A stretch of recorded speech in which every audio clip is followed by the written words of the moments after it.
দেখেন তো, বলেন তো এটা কি ফুল? এই ফুলটা আমার কাছে এত ভালো লাগে। এটাকে বলা হয় মাম ফুল। আসলে আমি আগে জানতাম না। আমি মনে করেছিলাম যে এটা এই চাপা ফুল বা অন্যরকম। কিন্তু যখন আমি ওদের কাছে জিজ্ঞেস করলাম, এরা বলল, আপু এটা মাম ফুল। তো এদের বাগানে অনেক অনেক ফুল থাকে।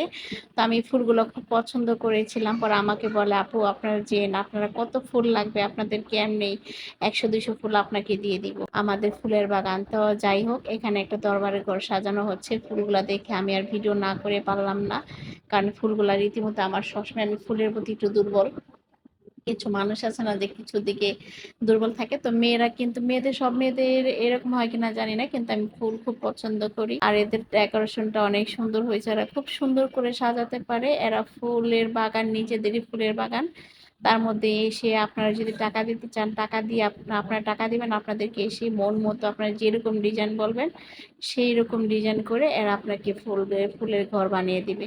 তো এই তো দেখেন, আমার ছোট ছেলেটা কি সুন্দর দুষ্টুমি করতেছে, খেলাধুলা করতেছে।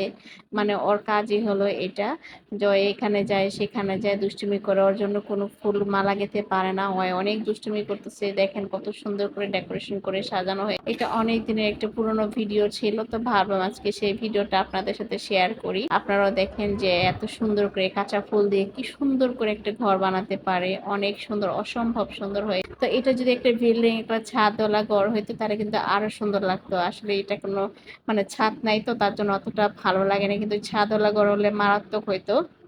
তারপর অনেক সুন্দর ফুটেছে ঘরটা, দেখেন খুব খুব সুন্দর লাগতেছে এই ঘরটা। আপনারা কমেন্ট করে কিন্তু জানাবেন যে আসলে কেমন হয়েছে এই ফুলের ঘরটা।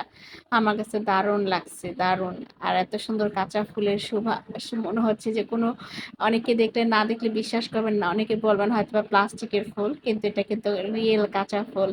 এত সুন্দর একটা ফুলের সুবাস, কত সুন্দর ঘ্রাণ।